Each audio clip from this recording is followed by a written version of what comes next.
Welcome to Ed Finn's America.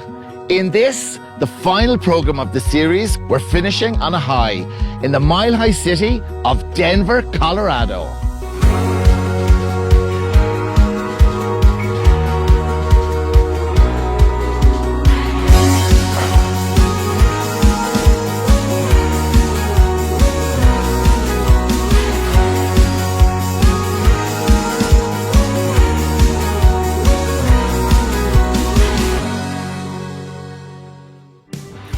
Like all of the US states in this series, Ohio, Philadelphia, New Jersey and Colorado, we flew direct from Dublin with Aer Lingus to our destination. Ireland has distinct advantages for flying non-stop to the States, proximity and pre-clearance. Being on the west of Europe means we are a hub for US travel for the rest of the continent, but also travellers can clear pre-clearance at both Dublin Airport and Shannon. What we, the Irish, get is a multitude of direct services from our little island to our big neighbour across the pond. There are around 24 direct services from Ireland to destinations the length and breadth of North America. However, in this episode, let's go for height. Discover where one of the newest direct routes from Ireland will take you, the mile-high city of Denver, Colorado. We made the Halcyon in Cherry Creek our base. True to its name, it is idyllically happy and tranquil. This is a trendy spot just outside the city, perfect for exploring Denver. Wow! Right?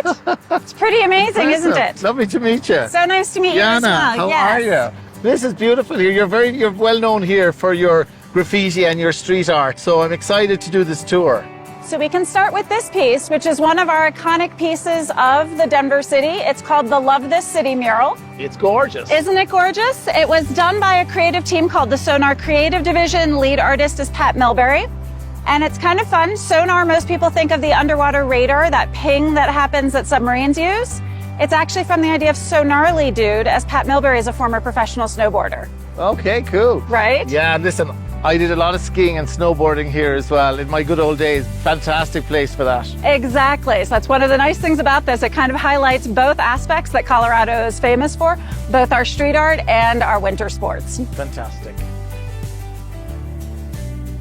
So as you'll see, there is art everywhere in most cities, but especially here in the Rhino Art District. You'll see stencils on the ground like that. Hi, cowboy. Right? You'll see artwork like the sculpture up on top. That's the shark. Wow, that's very cool. Isn't that amazing? And then stickers, because we consider stickers part of street art as well. Very creative kind of area. Exactly. So this amazing piece, as I mentioned, is painted only on the fins, and the fun thing is that it's painted on the flip side as well. So if you start to look behind you, you can see little bits, and then once we get completely past it, the whole thing will come together to represent Larimer Boy. And you can see as you look at it straight on, there's nothing there except for the background color, as there's a different image on the flip side of those fins. I like this because you know our show is called Ed Finn's America, right? That is correct. That's why I thought you might enjoy this one especially.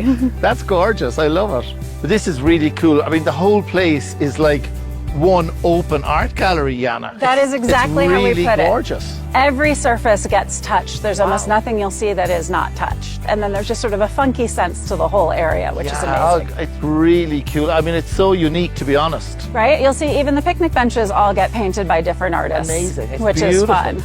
Wow. Well, that was a really enjoyable tour with Denver Graffiti Tour today, and Yana.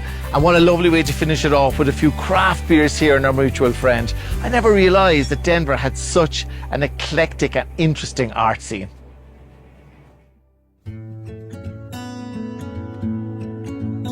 Now it's time for me to get my hands dirty in one of Denver's top Italian restaurants, Olivier. I'm off to meet head chef Ty. Buongiorno, Ty. Buongiorno, ciao. How are you? Ed, how are you? Lovely to meet you. Yeah, nice to meet you as well. Yeah, very excited to try your pasta making class. Wonderful. Glad to have you here. I've heard great things about your restaurant. Yeah, well, thank you. Would you like to head up to the bar? We can have a little drink beforehand. I won't say no. As well. Absolutely. Wonderful. I've heard they have a waiting list of months to get on these classes, so I feel very privileged to be here today. We do maybe 2 a month. They're super small classes. only about 10 people. Try and give as much personal time as we possibly can for everybody. Should we get to work? Yeah, Awesome. great. Let's go ahead. From flour and eggs to perfectly rolled and filled pasta, what a masterclass by Michelin recommended head chef. So far, so good. Just explain to us the connection here with you and the Michelin Guide. Yeah, so here, this is our second year with Michelin. So we're on the Michelin recommended list. There are only four restaurants in Colorado that have the Michelin star at the moment, not including the green stars. But yeah, we were super humbled to even be on that kind of recommended list. I worked in quite a few Michelin restaurants in California, and I never thought that we would be kind of on the same list as the caliber of restaurants that are. So yeah, we're super humbled to be on there. Yeah. Yeah, and I'm super humbled to be getting a pasta cooking class from a Michelin chef. It's brilliant. Yeah, wonderful. Absolutely.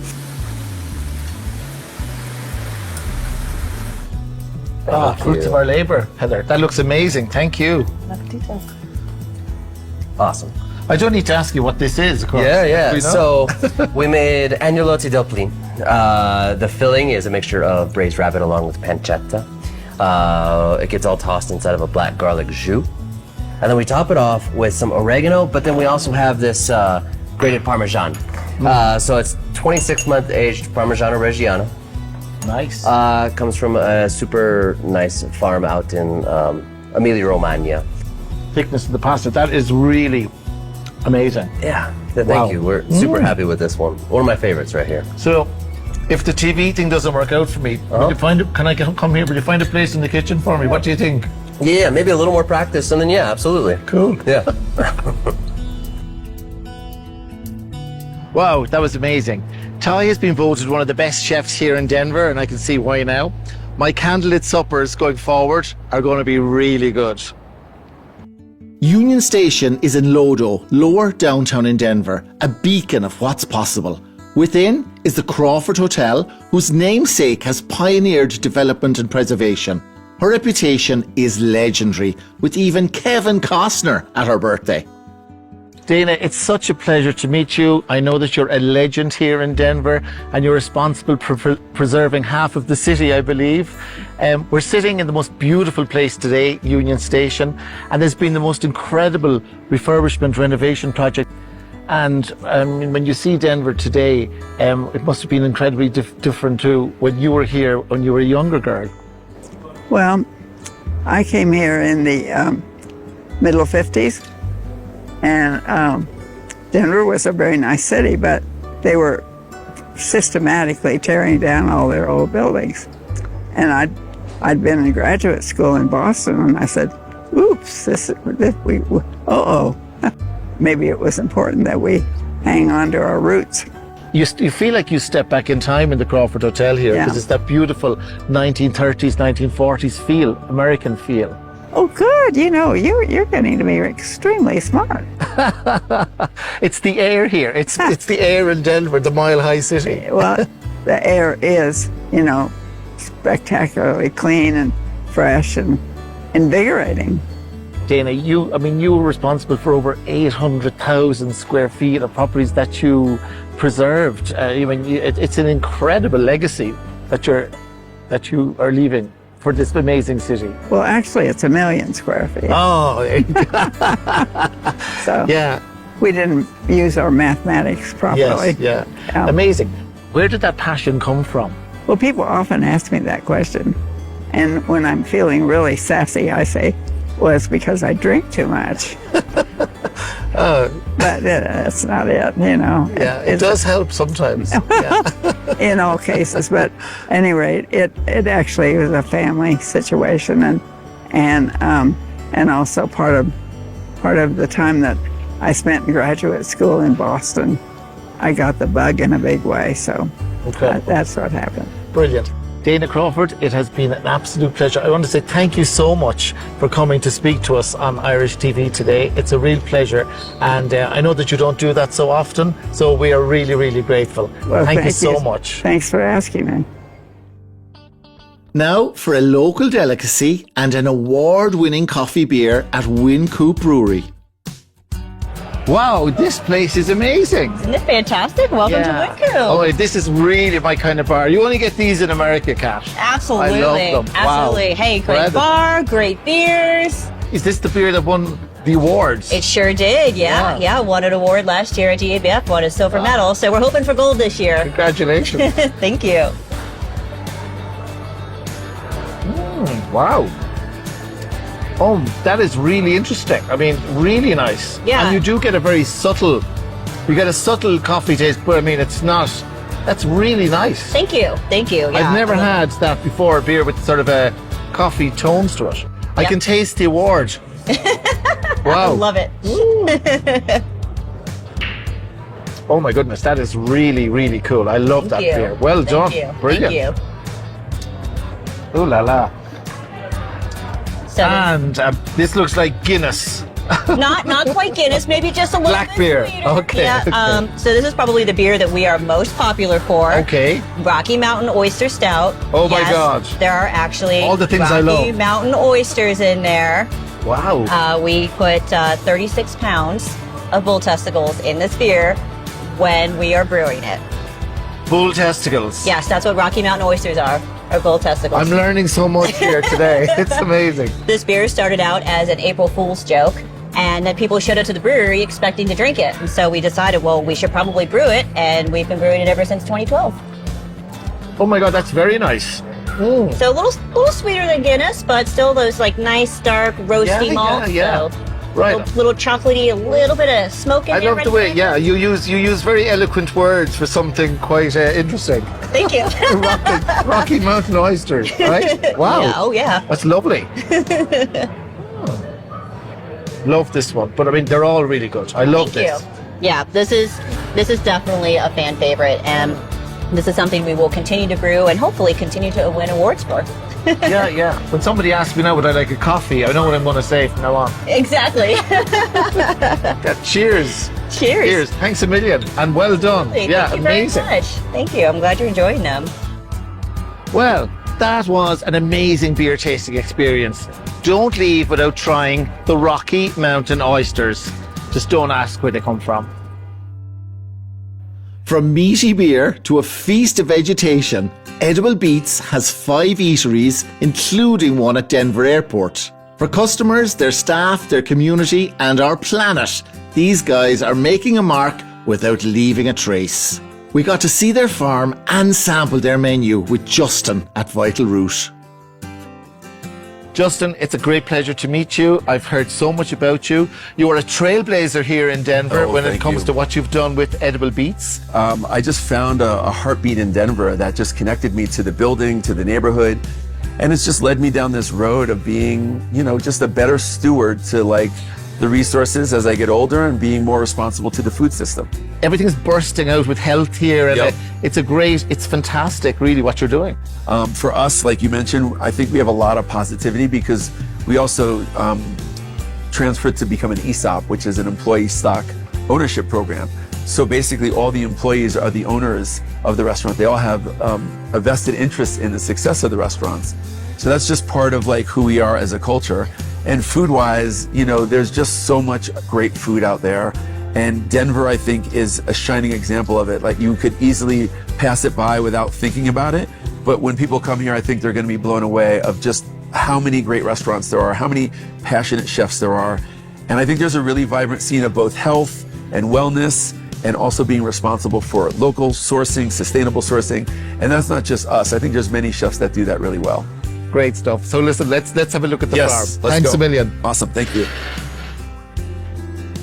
Corey, how are you? Doing well, how are you? I'm on Mars. Yeah. This is incredible. Brilliant. So how does this work, Corey? So basically the whole concept is in the back we have a 220-gallon tank of water that I fill with nutrients, a recipe that I come up with. And then once every few hours, the water's pumped up along the top of the gutter, drips down the plants, hits the bottom gutter, and then is recirculated back into the water here. The whole farm at peak will only use about 3 to 4 gallons a day. Wow, of water. incredible. So this is one of my favorites. This is purple mustard frill. Wow. It's in the mustard family. It's got a little bit of that spicy bite. Really, really vegetal. crispy. This you'll find at Vital Root. Yeah. That's just like put in my ham sandwich. Yeah, absolutely. Yeah, instead of that mustard spread, just some mustard grains. It's phenomenal. God, it's incredible. Yeah. So it's so strong, the taste. Listen, thanks a million. This is super impressive. As you said, fantasy meets sci-fi. Yeah, absolutely. Here in Denver. Yeah, right in the backyard.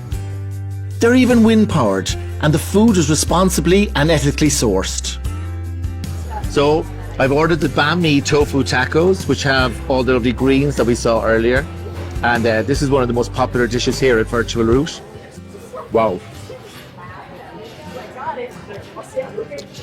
That's like eating a garden. Very delicious garden. On the road west from Denver, we arrived in Clear Creek Canyon. In 1859, this was the first place gold was discovered in Colorado. So today I'm in the historic mining town of Idaho Springs here in Colorado, just 45 minutes from the hustle and bustle of Denver. This is where the gold rush began in the late 1800s. And apparently today I'm going to try the best pizza in America. Bojo's Pizza is infamous in these parts, along with the local honey. Right. Oh wow, Shelby, this is like the moment I've been waiting for all week. Yeah, so this is our mountain crust. Some people like to tackle the crust first, have a dessert, and then finish the pizza, or however you'd like.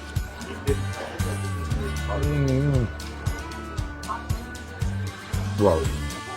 Okay, this seems so wrong. Honey on pizza. But you know, it's hugely popular. So, let me see.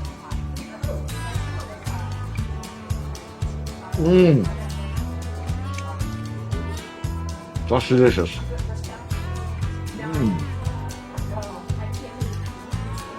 It's like a delicious cinnamon roll. So good. So it's not just a pizza, it's a dessert as well. And a mountain pie. And there's gold in them crusts. Argo Gold Mine and Mill dates back to the Colorado Gold Rush, at a time when the area was known as the richest square mile on Earth. Aaron, Hello, Ed. so good to meet you. Wonderful to have you here today. I'm so Thank you excited to much. try this. Yes, this is the Argo. Amazing. So we're going to take a guided walking tour of the facility today. Amazing. Maybe get you some gold at the end. Brilliant. See how your hand goes at that. I just want to point out that this was built with the best turn-of-the-century materials available at the time. So 6 redwood timbers would build this mill, along with original Pittsburgh steel shipped out from across the country. All of the rock ore that goes through this mill, though, has to be ground down or pulverized into a fine, fine dust before we can extract the microscopic precious metals. So this is a little mock-up of the stamp that I have here. I'm going to hop up here and give her a test run for you. Great. The tops of the stamps would have came about 10 feet shy of the ceiling, Wow. and the structure of the stamp would have been braced to the structure of the mill.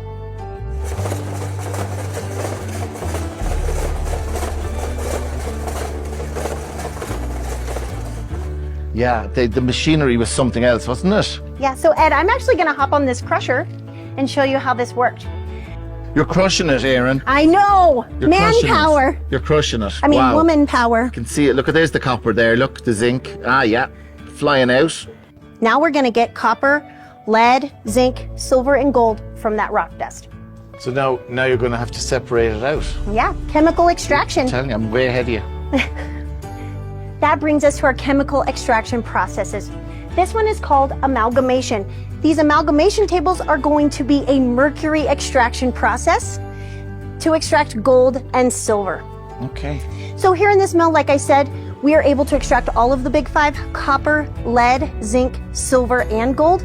So we'll head on down to froth flotation so you can check out that. All right, froth flotation here is going to help us extract that copper, lead, and zinc. And the way this process works is basically separation through agitation. All of the agitating of that oily substance allows that hydrophobic particle to float to the top, and we capture it, copper, lead, and zinc. So that's how this mill is able to extract all of the big 5. Okay, very cool.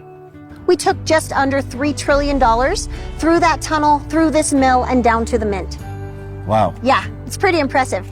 All right, let's go Amazing. do some panning, Ed. Let's get you Yes. some gold. Okay, great. Now, remember when we talked about separation through agitation?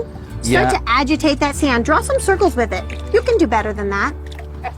Shane knows how you can agitate. I can. You're the ugliest sand I ever saw. Perfect. There, just like that. See how that rock is rolling over the edge? We're removing that waste rock so we can get to the gold. And then you see your gold pop right on out. Ooh, la la. Yes, looks indeed. like we got 3 pieces there. Wow. So we'll just let that water out the bottom. Nice pair of earrings there now, you know. Or, Saving up for your retirement, huh, Ed? yeah. Yeah. All right. Way And so off, yeah. Each of these pieces of gold is about 10 times bigger than the original gold, placer gold that they would have been pulling out of the creek. That would have been microscopic gold dust. Wow. So each of those pieces is worth about $1.80 to $2. Okay. Yeah, so So you'd start early. You start early enough, shouldn't it? I suppose. well, Ed, we like to say you leave here rich in memories. not necessarily gold. That's true. Yeah, it's true. Absolutely. Yeah. Still All like right, it. you want to take that gold home with you? That's very cool. I like it. I would. Yeah. Yeah, you got it. Yeah. Brilliant. And that was really great. I must say that was one of the most interesting tours I've ever done. Has to Wonderful. be said. It's great And Colorado leaving history. with gold. I know. There's gold in them hills. I love Still, it. 80% of the gold left in the high Rockies. Yeah. I'll be back. Great. We'll be here. Thanks, Ed. Our last stop is a national landmark, famed for spectacular and colossal sandstone rock formations, attracting hikers, bikers, horse riders, and rock climbers. So I'm here today in the Garden of the Gods, which is pretty impressive. And in 1909, Charles Elliott designated that this whole place be forever kept free to the public. And it's amazing. This really is a gateway to the Rockies. The Mile High City is a destination in itself. It offers so much and is a terrific base to explore the state and the states. Whether you're planning a road trip or looking for new destinations, America is packed with surprises. And now with all the direct routes from Ireland, it's never been an easier time to explore this amazing nation. So, until next time, keep the spirit of adventure alive, and remember, there's always so much more to discover on Ed Finn's America.